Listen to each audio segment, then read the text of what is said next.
The desert heat was unbearable that afternoon when Jake Martinez spotted the broken-down pickup truck on the side of Highway 191. Black smoke poured from under the hood while two tall women stood beside it, their long black hair whipping in the desert wind. Something about their situation struck him as urgent, so he pulled his own truck over and walked toward them. The older woman, who appeared to be in her early 30s, had grease streaks on her hands and a frustrated expression. Her younger companion, probably mid-20s, was pacing back and forth while speaking rapidly in what Jake recognized as Apache. Both women were impressively tall, easily over 6 feet with strong builds that suggested they were used to physical work. "Engine trouble?" Jake called out as he approached. The older woman looked up, her dark eyes assessing him carefully before nodding. "Radiator's blown," she said in accented English. "We've been stuck here for 2 hours. No cell service out here." She gestured toward the endless expanse of desert surrounding them. The nearest town was at least 40 miles away, and the sun would be setting in a few hours. Jake introduced himself and learned their names were Sarah and Maria Begay, sisters from the nearby Apache reservation. They had been driving to Phoenix for Sarah's job interview at a construction company when their old truck finally gave up. Maria explained that they had pooled their money to buy this truck just last month, and now it looked like a total loss. "I can give you a ride to town," Jake offered. "We can call a tow truck from there." But Sarah shook her head firmly. "We can't abandon the truck. Everything we own is in the back." She pointed to the truck bed, which was loaded with boxes, furniture, and personal belongings covered by tarps. Jake realized they weren't just traveling, they were moving. The situation became clearer as Maria explained their circumstances. They had been evicted from their rental house on the reservation after the landlord decided to sell the property. With nowhere else to go and Sarah's potential job in Phoenix, they had decided to relocate completely. All their possessions were in that truck. Jake found himself in an unusual position. He could simply drive away and leave them to figure things out, or he could get involved in what was clearly a complicated situation. Something about the sisters' dignity in the face of their problems moved him. They weren't asking for charity or looking for someone to solve all their problems. They were just trying to get by. "Look," Jake said after thinking for a moment. "I've got a heavy-duty pickup with a trailer hitch. I can tow your truck to my place and we can figure out what to do about repairs tomorrow." His ranch was only 20 miles away, much closer than town. Sarah and Maria exchanged glances, having a quick conversation in Apache before Sarah turned back to him. "We don't have money for repairs or a hotel," she said honestly. "We spent everything we had on this truck and the security deposit for an apartment in Phoenix." "Don't worry about that right now," Jake replied. "Let's just get you and your belongings somewhere safe before dark." He had acted on impulse, driven by a desire to help, but he hadn't fully considered what he was getting himself into. The towing process took longer than expected. Jake's truck strained under the weight of their heavily loaded vehicle, and they had to drive slowly over the rough desert roads. By the time they reached his ranch, the sun was setting, painting the sky in brilliant oranges and reds. Jake's property was a modest cattle ranch that he had inherited from his father. The main house was simple but comfortable, and there was a large barn and several outbuildings. He had been living alone since his divorce 2 years earlier, finding solace in the quiet routine of ranch life. As they unloaded the sisters' belongings into the barn for temporary storage, Jake learned more about their situation. Sarah had experience in construction and welding, skills that were in high demand in Phoenix. Maria had worked various jobs on the reservation, but was hoping for a fresh start in the city. They were both hardworking and independent, having supported themselves since their parents died in a car accident 5 years earlier. "We can sleep in the truck tonight," Sarah said as darkness fell. "Tomorrow we'll figure out what to do next." But Jake couldn't let two women sleep in a broken-down vehicle on his property. "I've got a guest room," he said. "It's not fancy, but it's got 2 beds and a bathroom. You can stay there tonight and we'll look at your truck in the morning." Again, the sisters exchanged glances and Jake could sense their internal debate about accepting help from a stranger. Maria spoke up first. "We'll pay you back," she said firmly. "Whatever this costs us, we'll find a way to repay you." Jake nodded, understanding that their pride was important to them. That evening, over a simple dinner of grilled steaks and vegetables from Jake's garden, he learned more about Apache culture and the challenges facing people on the reservation. The sisters told stories about their grandmother, who had been a traditional healer, and their struggles to balance modern life with their cultural heritage. Sarah had always been the practical one, focused on finding steady work and building a stable life. Maria was more artistic, skilled in traditional Apache crafts and storytelling, but equally determined to succeed in the modern world. Both women had faced discrimination and limited opportunities on the reservation, which had motivated their decision to start over in Phoenix. As the night wore on, Jake realized that these weren't just two women in temporary trouble. They were survivors who had been dealt a series of difficult hands but kept playing the game. Their truck breakdown was just the latest in a series of setbacks that would have defeated less determined people. When they finally went to bed, Jake lay awake thinking about the day's events. He had intended to help two stranded travelers, but he sensed that he had just invited something much more complicated into his quiet life.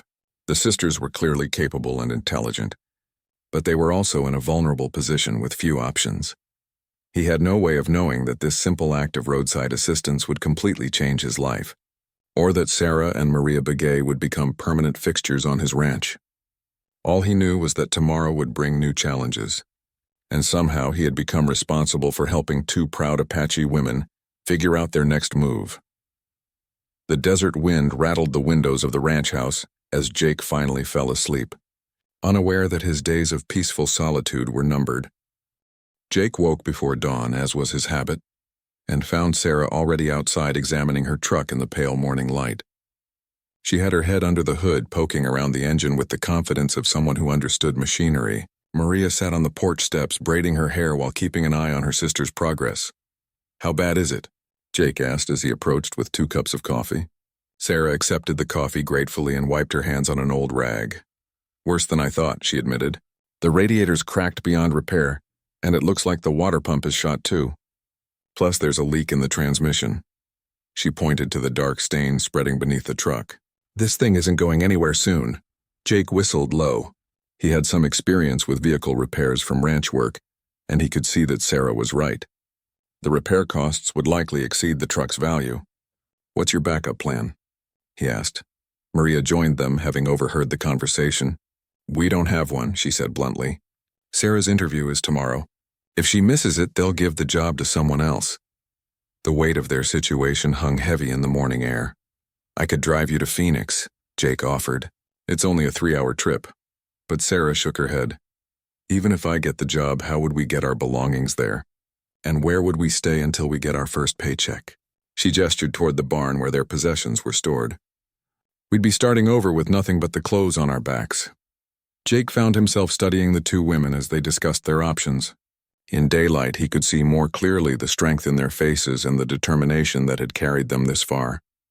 Sarah had small scars on her hands from construction work, and Maria's fingers were stained with what looked like paint or dye from her artwork. "What if you stayed here for a while?" Jake heard himself saying. "Just until you get back on your feet." The words surprised him as much as they surprised the sisters. Sarah's eyebrows rose. "We're not charity cases," she said with an edge to her voice. "We work for what we get." "I know that," Jake replied quickly.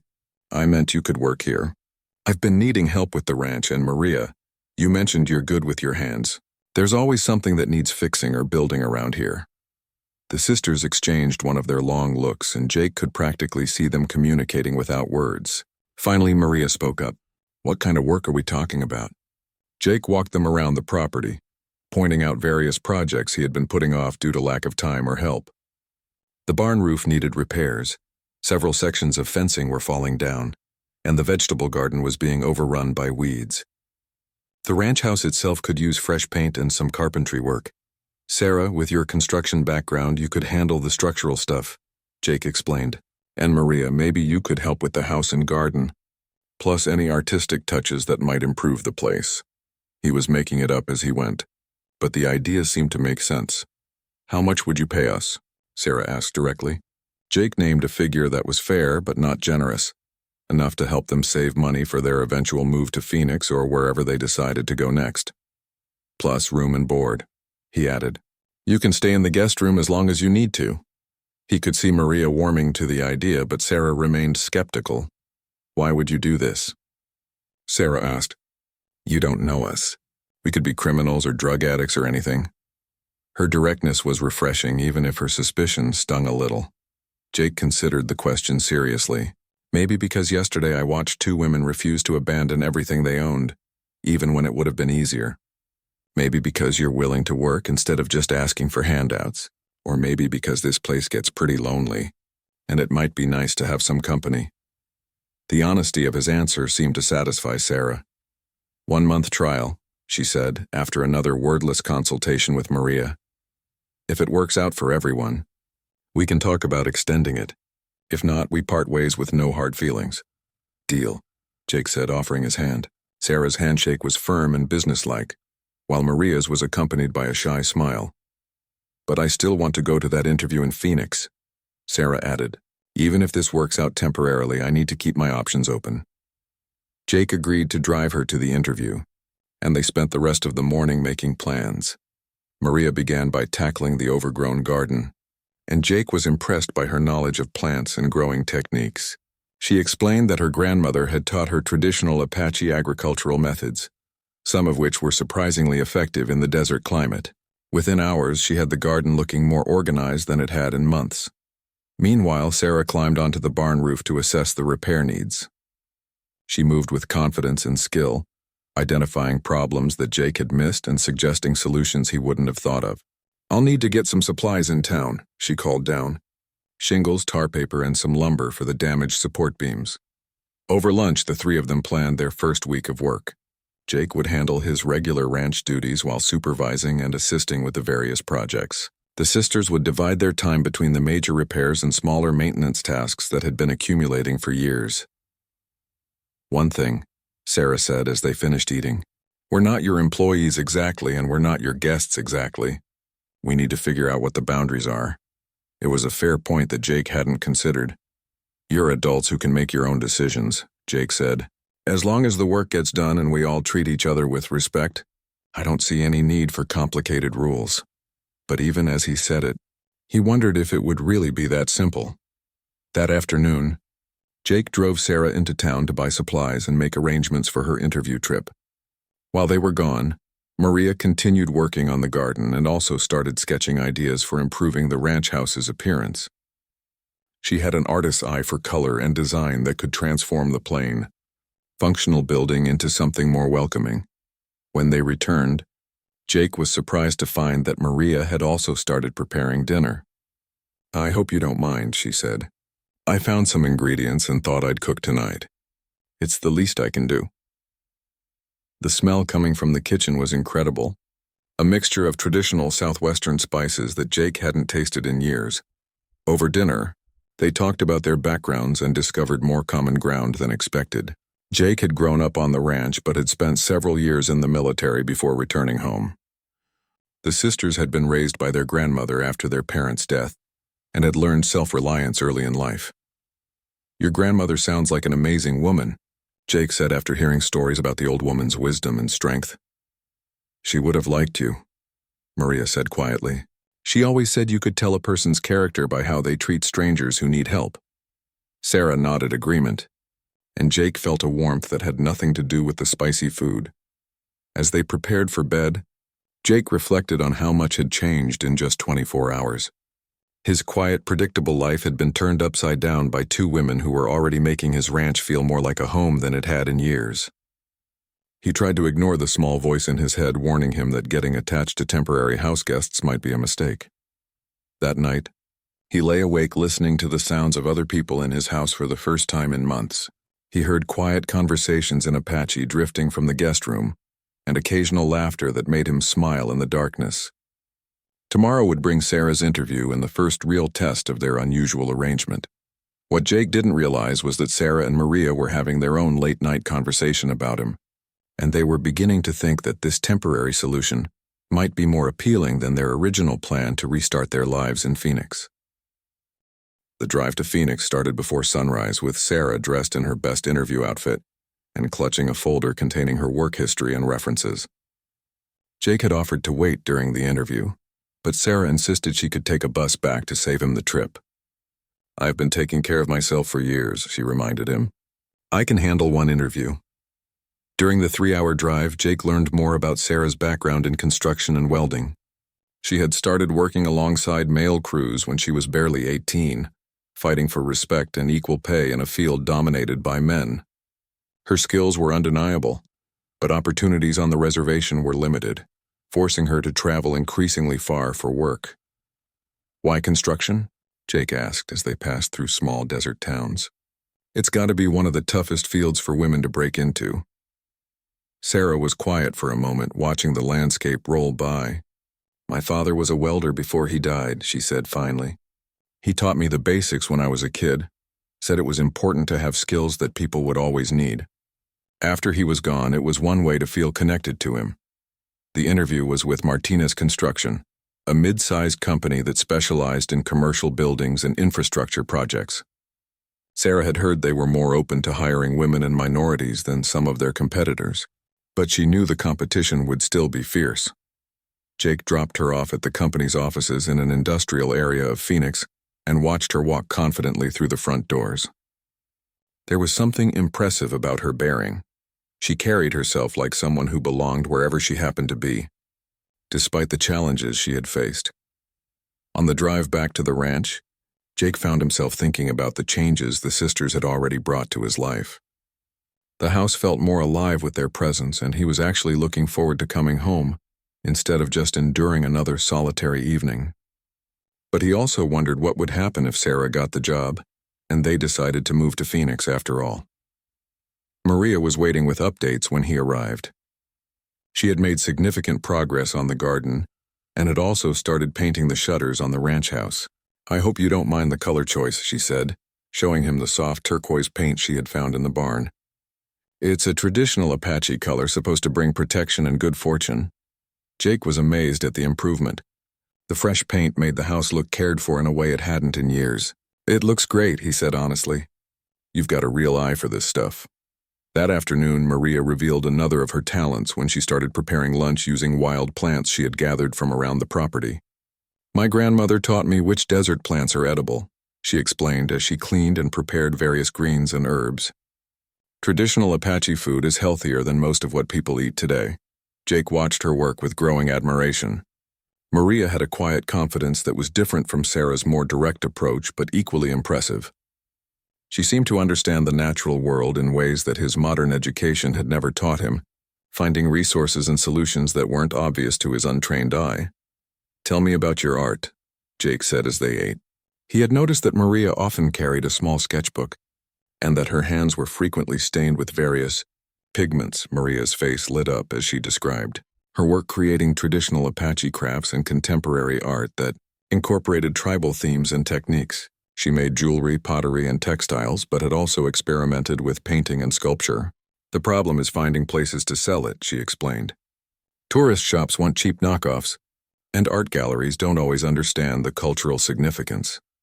Jake found himself genuinely interested in her descriptions of traditional Apache artistic techniques and their meanings. Maria explained how different patterns and colors represented various aspects of Apache spirituality and daily life, and how art served as a way to preserve cultural knowledge for future generations. Late in the afternoon, Sarah called with mixed news. "I got the job," she said, but her tone wasn't celebratory. "But there's a problem. They want me to start Monday, and the pay is lower than I expected. After taxes and expenses for an apartment, I'd barely break even for the first few months." Jake put the call on speaker so Maria could hear.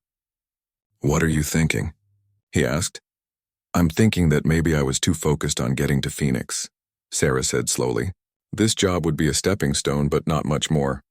Meanwhile, the work at your place is actually more interesting, and I wouldn't have the expense of city living." Maria leaned toward the phone. "Are you saying you want to stay longer?" "Maybe," Sarah said. "If Jake is willing to extend our arrangement, and if we can figure out a way to make it work long-term instead of just temporarily." Jake felt a surge of relief that surprised him with its intensity.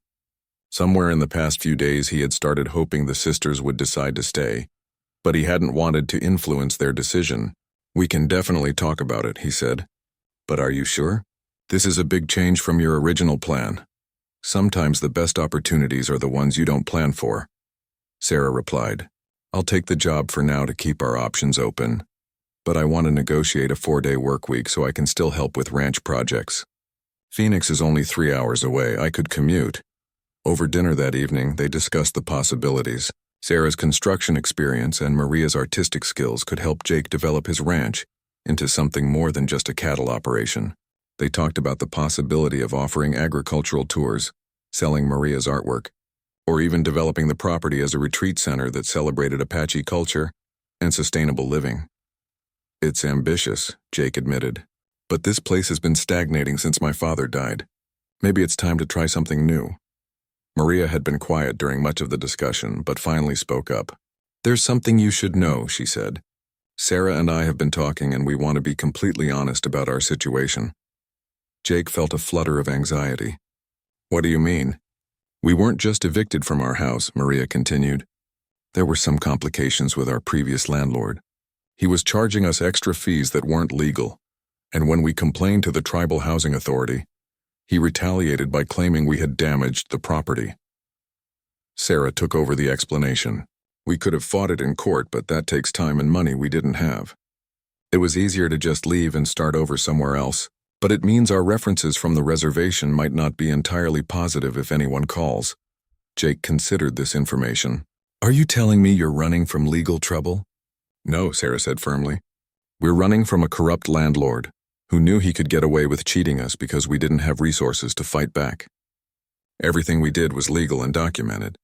We just couldn't afford to make it a court battle. Jake appreciated their honesty, and the story actually made him respect them more rather than less. They had faced an unfair situation with dignity and had chosen to start over rather than become bitter or destructive. Thanks for telling me, he said. It doesn't change anything from my perspective. That night, as they planned Sarah's commuting schedule and discussed long-term possibilities for the ranch, Jake realized that his simple act of roadside assistance had evolved into something much more significant. The sisters weren't just staying temporarily anymore. They were becoming partners in reimagining what his property could become. But he also sensed that there were still things they hadn't told him, and he wondered what other surprises his new house guests might have in store. The feeling wasn't entirely unpleasant. For the first time in years, his life felt unpredictable and full of possibilities. As he fell asleep, Jake could hear Sarah and Maria talking quietly in their room, planning and dreaming in both English and Apache. Whatever challenges lay ahead, he was beginning to think that rescuing 2 stranded women might have been the best decision he had made in years. 3 weeks into their new arrangement, Jake thought everything was working perfectly. Sarah had negotiated her 4-day work schedule and was commuting to Phoenix while spending long weekends working on ranch projects. Maria had transformed the vegetable garden and was making impressive progress on renovating the house's interior. Their temporary stay was beginning to feel permanent, and Jake was happier than he had been in years. Then the visitors arrived. Jake was repairing a water pump when he saw the dust cloud approaching on the dirt road leading to his ranch. 2 vehicles emerged from the haze. A tribal police car followed by a battered pickup truck. His stomach dropped as he realized this probably wasn't a social call. The tribal police officer was a middle-aged Apache man named Lieutenant Tom Yazzie. He was polite but serious as he introduced himself and explained the purpose of his visit. We're looking for Sarah and Maria Begay, he said. There have been some questions raised about their departure from the reservation. Jake's mouth went dry. What kind of questions? Their former landlord, Ray Hendricks, filed a complaint claiming they stole some of his property when they left. Yazzie explained. He says they took tools and equipment that belonged to him, worth several $1,000s. From the pickup truck emerged Ray Hendricks himself, a heavy-set white man in his 50s with small, angry eyes and an attitude of entitled aggression. Where are they? He demanded without bothering with introductions. I know they're here. Their truck's been seen around town. Jake felt his protective instincts surge. They're not here right now, he said, which was technically true since Sarah was in Phoenix and Maria had driven to town for supplies. And I'd appreciate it if you'd explain what this is about before making accusations. Hendricks launched into a tirade about ungrateful tenants who had destroyed his property and stolen his belongings. According to him, Sarah and Maria had deliberately damaged the house's plumbing and electrical systems, then made off with his tools and a generator when they left. I've got witnesses, he claimed. Other tenants saw them loading stuff that didn't belong to them. Lieutenant Yazzie looked uncomfortable with Hendrix's aggressive approach, but was bound by duty to investigate the complaint. "Mr. Martinez, I understand the Begay sisters are staying with you. We just need to speak with them and get their side of the story." "They're welcome to tell their side," Jake said carefully. "But I want to know more about these allegations. What kind of proof does Mr. Hendrix have?" "I don't need to prove nothing to you," Hendrix snapped. "Those women are thieves and I want my property back, plus compensation for the damage they did to my house." Jake studied Hendrix and immediately disliked him. There was something about the man's demeanor that suggested he was used to bullying people who couldn't fight back. "When exactly did this alleged theft occur?" Jake asked. "The day they left," Hendrix said. "August 15th. I went to inspect the property after they moved out and half my stuff was gone. Tools, a generator, even some furniture that came with the house." Jake remembered that Sarah and Maria had arrived at his ranch on August 16th, and their truck had been loaded with belongings.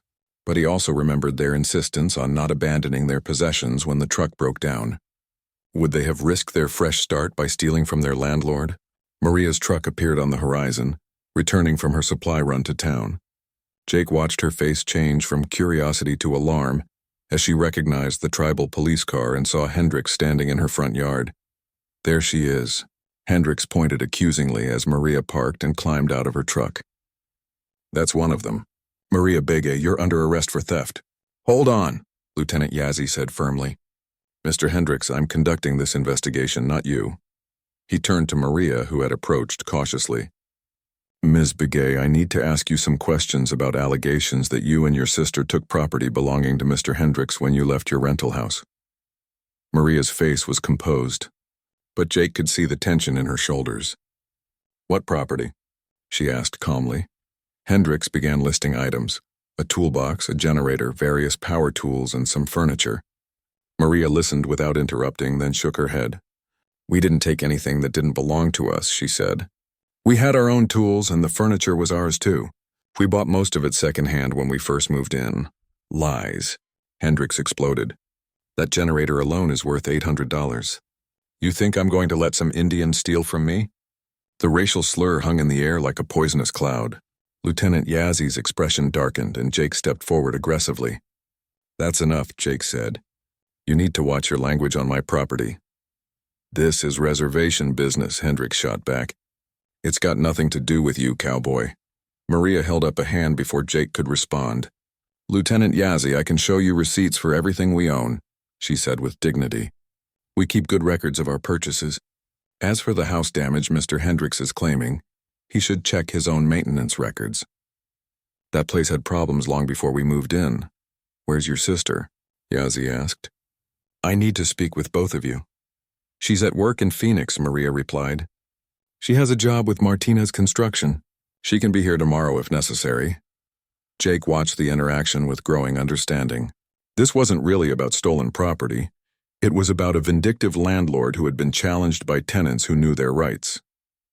Hendrix was using the tribal police to harass Sarah and Maria because he couldn't get away with his illegal practices anymore. "I want to search their belongings," Hendrix demanded. "If they've got my stuff, it'll be mixed in with their things." "You'll need a warrant for that," Jake said firmly. "This is private property and you're not searching anything without proper legal authority." Lieutenant Yazzie nodded. "Mr. Martinez is right. If you want to search their possessions, you'll need to go through proper channels." He turned to Maria. "Ms. Begay, would you be willing to provide documentation of your purchases voluntarily?" "Of course," Maria said. "I have receipts and photos of most of our belongings. We documented everything when we moved because we knew Mr. Hendrix might cause problems." This revelation seemed to surprise both Yazzie and Hendrix. "You documented your belongings?" the lieutenant asked. "My grandmother taught us to keep records of everything," Maria explained. "She said people would always try to cheat us if we couldn't prove what was ours. We took photos of every room when we moved in and when we moved out. Plus, we kept receipts for everything we bought." Hendrix's confident demeanor began to waver. "Photos can be faked," he said, but with less conviction than before. "Not time-stamped photos from a phone," Jake pointed out. "And I'm guessing Maria's got more documentation than you do, Mr. Hendrix." Over the next hour, Maria methodically produced evidence that contradicted every one of Hendrix's claims. She had purchase receipts for the tools, photos showing the furniture in their previous apartment before they moved to Hendricks' house, and even documentation of the pre-existing problems with the rental property's plumbing and electrical systems. Most damaging to Hendricks' case were the photos Maria had taken when they moved out, showing the house in better condition than when they had moved in. She had even documented repairs they had made at their own expense to problems that should have been the landlord's responsibility. Lieutenant Yazzie reviewed the evidence with growing skepticism toward Hendricks' claims. "Mr. Hendricks, these photos seem to contradict your allegations about property damage," he said diplomatically. "Those Indians are crafty," Hendricks muttered. "They planned this whole thing to make me look bad." Jake had heard enough. "I think it's time for you to leave my property," he told Hendricks. "You've made your accusations, the evidence doesn't support them, and I don't appreciate your attitude toward my guests." "Guests?" Hendricks sneered. "Is that what you're calling your Indian girlfriends?" The comment crossed a line that Jake hadn't even realized existed. Before he could think about it, he had stepped forward and was standing nose to nose with Hendricks. "Get off my land," he said quietly. "Right now." Lieutenant Yazzie quickly intervened before the confrontation could escalate. "Mr. Hendricks, I think we have enough information for today. I'll review the evidence and contact you about next steps." It was clear that the tribal police officer had concluded the allegations were unfounded, but he was handling the situation diplomatically. After the visitors left, Jake found Maria sitting on the porch steps staring out at the desert. "You okay?" he asked, settling down beside her. "I knew this would happen," she said quietly. "Hendricks is the type who can't stand being challenged, especially by Apache women. He probably figured we'd be too scared or poor to fight back." Jake felt a surge of admiration for the way Maria had handled the confrontation. She had been calm, prepared, and dignified in the face of false accusations and racial hostility. "Your grandmother sounds like she was a wise woman," he said. "Teaching you to document everything like that probably saved you a lot of trouble today." "She always said knowledge and preparation were our best weapons against injustice," Maria replied. "But I'm worried about what this means for our situation here. We don't want to bring trouble to your doorstep." Jake considered this. The confrontation had clarified something important in his mind. He wasn't just providing temporary assistance to the sisters anymore. Somewhere along the way, they had become people he cared about and wanted to protect. "The only trouble I see is a bitter man who doesn't like being held accountable for his actions," he said. "That's his problem, not ours." That evening, when Sarah returned from Phoenix, she listened grimly to the account of Hendricks's visit. "I was afraid something like this might happen," she said. "He threatened us when we left, said he'd make sure we regretted standing up to him." "What do you think he'll do next?" Jake asked. Sarah and Maria exchanged one of their meaningful looks. "He'll probably try to make more trouble," Sarah said. "Maybe contact immigration authorities or social services, claim we're here illegally or something. He's got connections in the local government." Jake felt a chill. He was beginning to understand that the sisters' problems were more complex than he had realized, and that their decision to stay at his ranch might have made them targets for continued harassment. But he also realized that he was committed to helping them, whatever the cost. "Then we better be ready for whatever comes next," he said. The harassment began 2 days after Hendricks' visit. Jake first noticed the pickup truck parked on the public road overlooking his ranch, too far away to identify the driver but close enough to be obvious surveillance. When he drove out to investigate, the truck sped away, but he caught a glimpse of Hendricks behind the wheel. "He's watching us," Sarah observed that evening as they spotted the truck again, positioned where it could monitor the ranch's main entrance, probably hoping to catch us doing something he can report to the authorities. Jake was furious but tried to stay calm for the sisters' sake. "Let him watch," he said. "We're not doing anything wrong." But the constant surveillance was unsettling, and he could see the stress building in both women. The next escalation came when Jake's mail delivery was interrupted. The postal carrier, an elderly woman named Betty who had been delivering mail to the ranch for 15 years, stopped by to explain that she had received complaints about Jake harboring illegal residents on his property. "I know it's nonsense," Betty assured him. "But my supervisor says I have to ask. Are Sarah and Maria here legally? Someone filed a formal complaint claiming they're undocumented immigrants." Jake's jaw tightened. "They're enrolled members of the Apache tribe," he said. They have every right to be anywhere in this country. And they're my guests, which means they have every right to be on my property. Betty nodded sympathetically. I figured as much. But you might want to have them ready to show identification if anyone official comes around asking questions. Hendricks has been spreading stories in town about Indian criminals hiding out at your place. The rumors were having an effect. When Jake went to town for supplies, he noticed the cool reception from some of the longtime residents who had always been friendly before. The feed store owner, who had known Jake's family for decades, was noticeably distant during their transaction. People are saying you've got yourself mixed up with some kind of con artists, the store owner said as he loaded feed into Jake's truck. Ray Hendricks is telling anyone who'll listen that those women stole from him and that you're helping them hide out. Jake kept his voice level despite his anger. Ray Hendricks is a liar who got caught cheating his tenants, he replied. If people want to believe his stories without knowing the facts, that's their choice. But I know the truth. The situation escalated further when the county sheriff's department received an anonymous tip about possible drug activity at Jake's ranch. Deputy Lisa Rodriguez, whom Jake had known since high school, arrived with obvious reluctance to investigate the report. I'm sorry about this, Jake, she said as she explained the reason for her visit. Someone called in claiming they've seen suspicious activity, people coming and going at odd hours, strange lights in the desert at night. You know I have to check it out. Jake invited her to search the property, confident they would find nothing incriminating. Sarah and Maria cooperated fully, providing identification and answering questions with patient dignity. Deputy Rodriguez was thorough but apologetic, clearly recognizing the complaint for what it was: harassment. Whoever called this in was either mistaken or deliberately wasting our time. Rodriguez concluded after her search revealed nothing but ranch equipment and the sisters' documented belongings. But Jake, you should know that we've gotten 3 separate complaints about your place in the past week. Someone's working hard to cause you trouble. That evening, the 3 of them sat on the porch discussing their options. The sunset painted the desert in brilliant colors, but the beauty of the landscape couldn't ease the tension they all felt. We should leave, Sarah said quietly. This is exactly what we were trying to avoid when we left the reservation. We don't want to drag you into our problems. These aren't your problems anymore, Jake replied firmly. Hendricks made this about me when he started harassing people on my property and spreading lies about my character in town. I'm not running away from some vindictive bully. Maria had been quiet throughout the discussion, but finally spoke up. There's something else we need to tell you, she said, about why Hendricks is so determined to cause trouble for us. Jake felt a familiar flutter of anxiety. The sisters had been honest with him so far, but he sensed there were still layers to their story that he didn't understand. When we were living in Hendricks's house, we discovered he was running a scam, Sarah explained.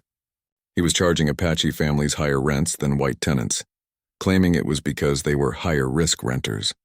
He was also keeping security deposits illegally and charging for damages that didn't exist. Maria continued the story. We started documenting everything and talking to other tenants. We were planning to file a complaint with the Tribal Housing Authority and possibly the State Attorney General's office. That's when he decided to evict us, Sarah said. He claimed we were behind on rent, which was a lie, but he figured if he could force us to leave the reservation, we wouldn't be able to follow through with our complaint. Jake absorbed this information with growing understanding. So this isn't just about one landlord being vindictive. You were threatening to expose a pattern of discrimination and fraud. Exactly, Sarah confirmed.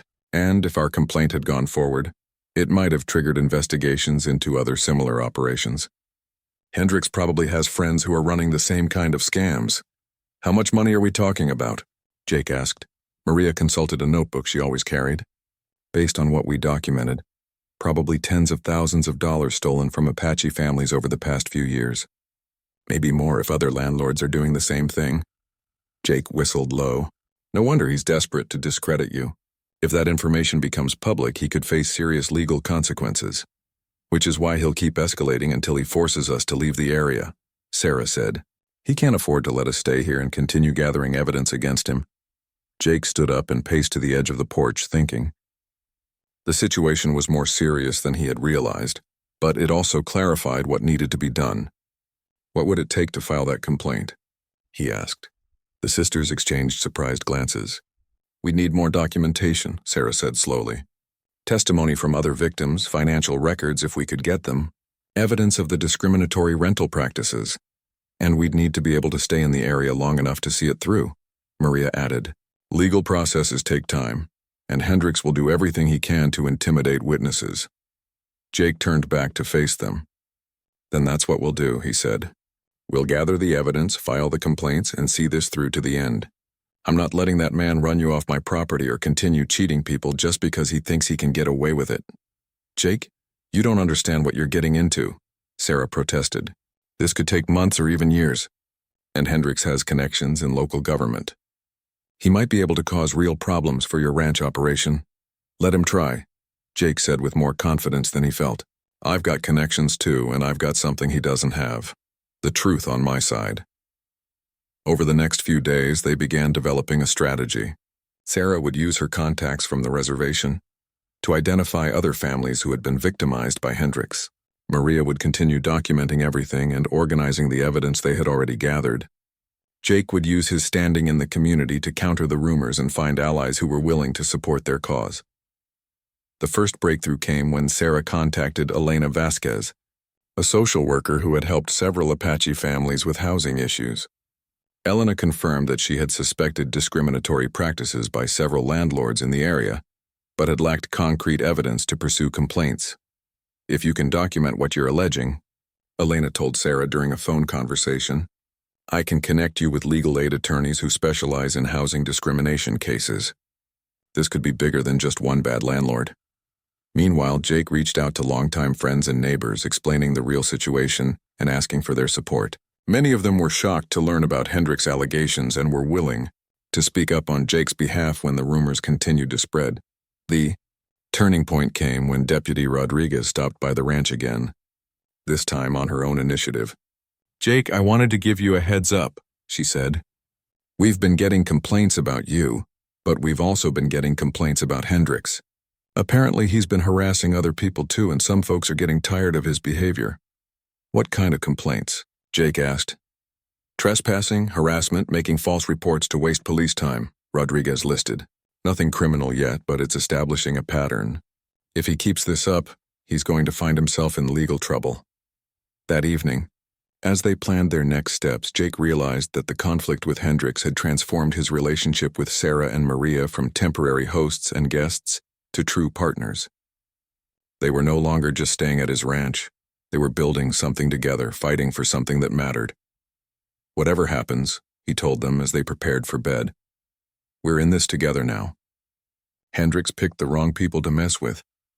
Sarah smiled for the first time in days. My grandmother used to say that sometimes the spirits put people in your path exactly when you need them most, she said. I'm starting to think she was right. As Jake fell asleep that night, he could hear the sisters talking quietly in their room, but now their conversations sounded like planning sessions rather than worried discussions about leaving. The harassment had backfired. Instead of driving them away, it had made them more determined to stay and fight back. Winter arrived early that year, bringing with it unexpected developments that would change everything. The legal complaint against Hendricks had been filed with the state attorney general's office, and Elena Vasquez had connected them with a team of attorneys from the Southwest Civil Rights Project who were eager to take on the case. Jake watched from his kitchen window as Sarah and Maria worked together to winterize the ranch buildings, their breath visible in the cold morning air.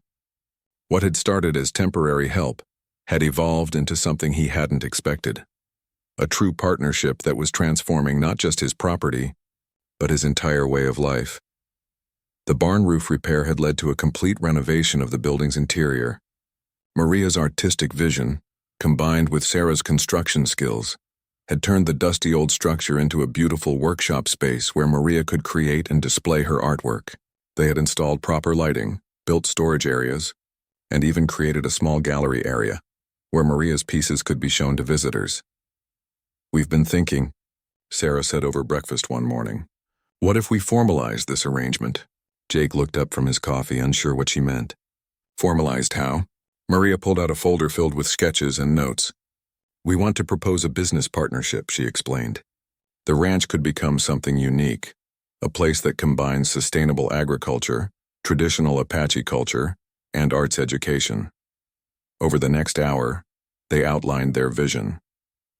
The ranch would continue its cattle operation, but would also offer educational tours about desert farming, traditional Apache land management techniques, and sustainable living practices.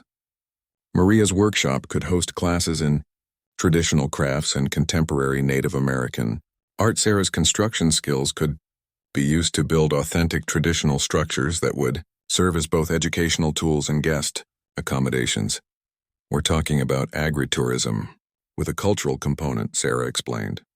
People are hungry for authentic experiences, especially ones that teach them about sustainability and indigenous knowledge. Jake was intrigued but cautious.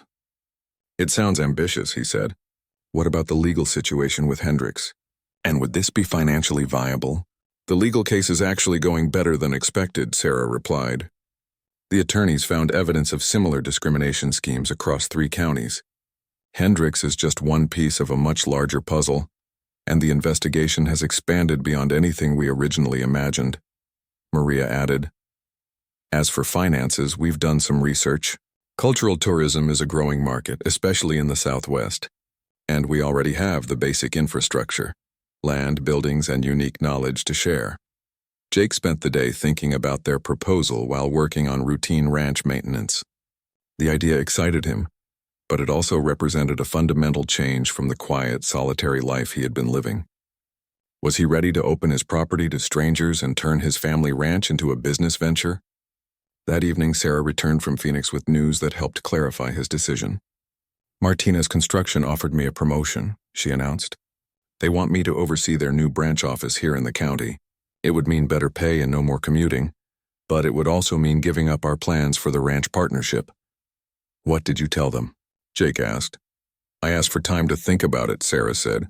It's a good opportunity, but it's not what I really want anymore. Working here, building something with my own hands alongside people I care about. This feels more like the life I want to live. Maria nodded agreement. We've found something here that neither of us expected, she said. A place where we can be ourselves completely, where our Apache heritage is valued instead of merely tolerated, and where we can create something meaningful. Jake looked at the 2 women who had transformed his life in ways he was still discovering. Sarah's strength and practical skills complemented Maria's creativity and cultural knowledge perfectly. Together, they had brought his ranch back to life and had shown him possibilities he had never considered. Let's do it, he said simply. Let's build this thing together. The decision to move forward with their partnership marked the beginning of the most productive period any of them had experienced. They spent the winter months planning, designing, and beginning construction of the facilities they would need for their cultural and educational program. Sarah's construction expertise proved invaluable as they designed and built a traditional Apache wickiup. Using authentic methods and materials, the dome-shaped structure would serve as both an educational display and a hands-on learning experience for visitors who wanted to understand traditional Apache housing. Maria worked with tribal elders to ensure that their cultural programming would be respectful and accurate. She developed workshops in traditional basket weaving, pottery making, and plant identification that would teach visitors about Apache relationships with the natural world. Jake contributed his knowledge of sustainable ranching practices and began experimenting with traditional Apache agricultural techniques that Maria's grandmother had taught her. They discovered that many traditional methods were not only environmentally sound but were actually more effective than modern approaches in the desert climate. The legal case against Hendricks continued to develop in their favor. The investigation had uncovered a network of discriminatory landlords who had been systematically cheating Native American families across multiple counties. Hendricks himself was facing federal charges for housing discrimination and fraud, and his harassment of the sisters had stopped completely as he focused on his own legal troubles. He's looking at serious prison time, Elena Vasquez informed them during one of her visits to the ranch. The evidence you provided was the key that unlocked everything else. The FBI estimates that dozens of families were victimized, and the financial damages are in the hundreds of thousands of dollars. But the most significant development came in spring when Lieutenant Tom Yazzie visited again, this time with an entirely different purpose. The Tribal Council has been following your case, he told Sarah and Maria.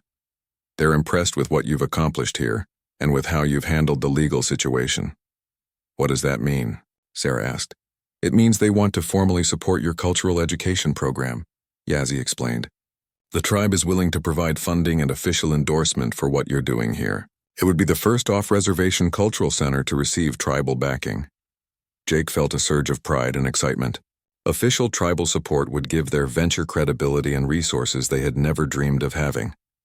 It would also represent a formal recognition of the value of what they were building together.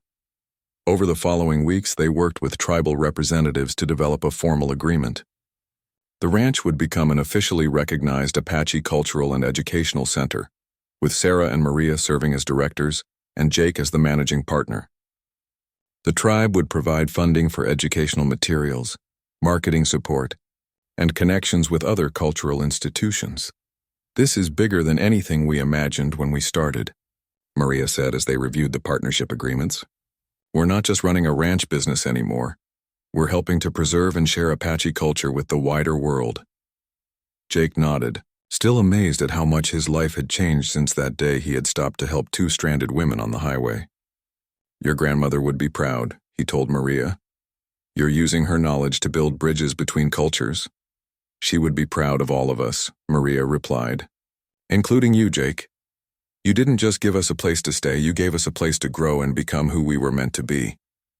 As summer approached and they prepared for their first season of visitors, Jake reflected on the journey that had brought them to this point. The simple act of helping two strangers had evolved into a life-changing partnership that was benefiting not just the three of them, but their entire community. Sarah had found work that utilized all of her skills while allowing her to stay connected to her cultural roots. Maria had created a platform for sharing traditional Apache knowledge with a broader audience, and Jake had discovered that his ranch could be more than just a family legacy. It could be a bridge between different worlds and different ways of understanding the land. The harassment from Hendricks seemed like a distant memory now, replaced by the excitement of building something meaningful together. The man who had tried to drive them away had inadvertently pushed them toward creating something stronger and more valuable than any of them could have achieved alone. But as they stood, together watching the sunset paint the desert in brilliant colors, Jake realized that their greatest achievement wasn't the business they had built or the legal victories they had won.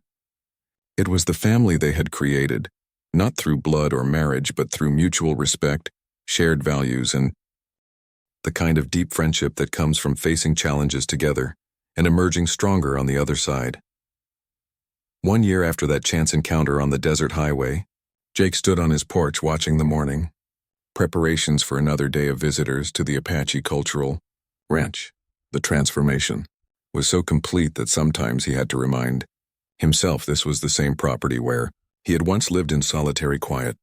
Sarah emerged from the barn workshop, carrying samples of traditional Apache tools she would demonstrate during the afternoon educational session.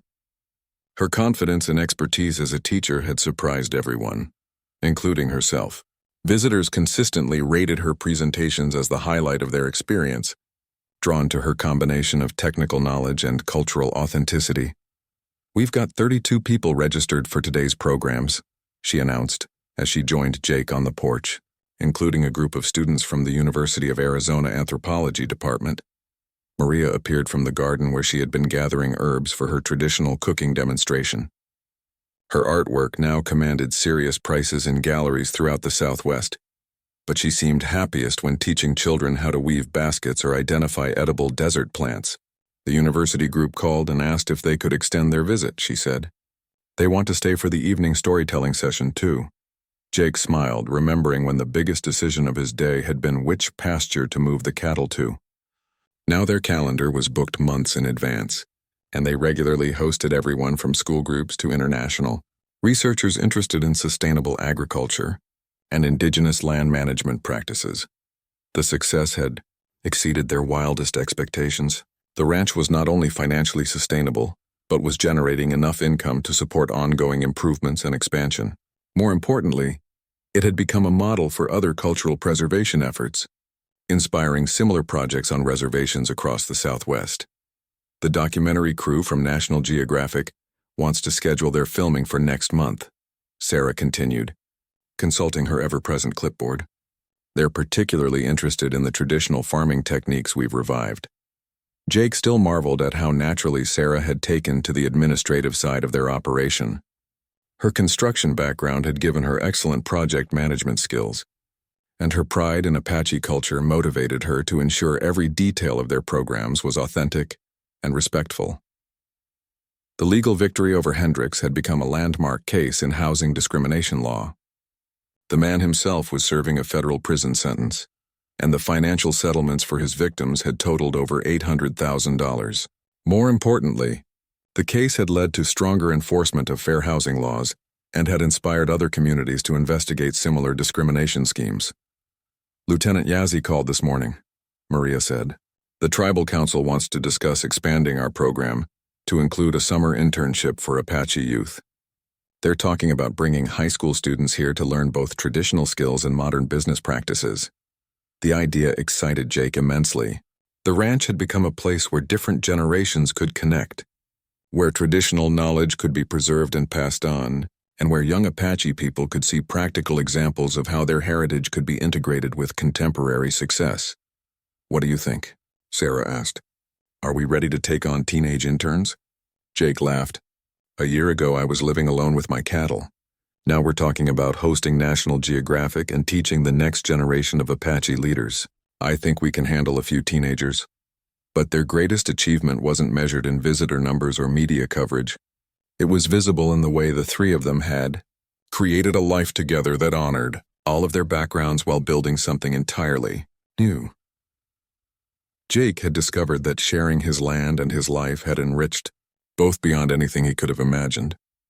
The ranch was more beautiful, more productive, and more meaningful than it had ever been under his sole ownership.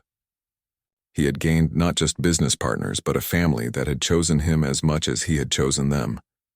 Sarah had found the perfect balance between her practical skills and her cultural identity. She was respected as a master craftswoman and educator, her expertise sought by researchers and students from around the world. But more than professional success, she had found a place where she could be completely herself without having to choose between tradition and modernity. Maria had become the keeper and teacher of traditional Apache knowledge, her grandmother's wisdom, now reaching people who would never have encountered it otherwise. Her art had gained national recognition, but her greatest joy came from watching children learn to weave their first basket or identify the plants their ancestors had used for medicine and food. The afternoon's educational programs went smoothly, as they always did now. Jake watched Sarah demonstrate traditional tool-making techniques while explaining the sophisticated metallurgy knowledge of Apache craftsmen. Maria led a group through the medicinal plant garden, teaching them to recognize and properly harvest traditional remedies that were still effective today. During the lunch break, one of the university students approached Jake with a question that had become common. "How did you three decide to start this project together?" she asked. "It's such an unusual partnership." Jake considered the question as he always did. How could he explain that it had started with a simple decision to help two stranded women, then evolved through conflict and challenge into something none of them had planned but all of them needed? "Sometimes the best things in life happen when you're willing to step outside your comfort zone and help someone else," he said finally. "We didn't set out to create a cultural center or become business partners. We just started by treating each other with respect and kindness, and everything else grew from there." That evening, after the last visitor had departed, the three of them sat on the porch as they did most nights, watching the desert sunset and planning the next day's activities. It had become their favorite time, when the business demands faded and they could simply enjoy each other's company. "I got a call from my cousin in Montana," Sarah said as they watched the sky turn brilliant orange. "She wants to know if we'd be interested in helping them start something similar on their reservation. Apparently word about what we're doing here has spread pretty far." Jake felt a familiar surge of pride. Their success was inspiring other communities to explore ways of preserving and sharing their cultural heritage while building economic opportunities for their people. "We'd have to travel there to consult," Maria observed. "It would mean leaving the ranch for a week or two." "I think we could manage that," Jake said. "This place doesn't run itself anymore, but we've got good help now." They had hired 3 part-time employees, including 2 Apache college students who were learning business management while earning money for school. As the stars began to appear in the darkening sky, Jake reflected on the strange journey that had brought them to this moment. He had thought he was rescuing two women in trouble, but in reality they had rescued him from a life that was slowly shrinking into meaningless routine. "Do you ever wonder what would have happened if I hadn't stopped that day?" he asked suddenly. Sarah and Maria exchanged one of their meaningful looks, then both smiled. "My grandmother always said the spirits arrange things exactly as they need to be," Maria said. "You were supposed to stop, we were supposed to need help, and this was supposed to happen. Besides," Sarah added with a grin, "you couldn't have driven past two stranded Apache women even if you'd tried. It's not in your character." Jake had to admit she was probably right. The decision to help had felt automatic, driven by values his parents had instilled in him long before he understood their full importance. "Well, I'm glad the spirits had good timing," he said. "I can't imagine my life without this place being exactly what it is now, or without you two being exactly where you are." As they prepared for bed, Jake looked around at the ranch that had become so much more than he had ever dreamed possible. The buildings were beautiful and functional, the programs were successful and meaningful, and the land was being cared for with a combination of traditional wisdom and modern knowledge. But most importantly, the ranch had become a home in the truest sense, a place where three very different people had created a family based on mutual respect, shared values, and the kind of deep affection that comes from building something meaningful together.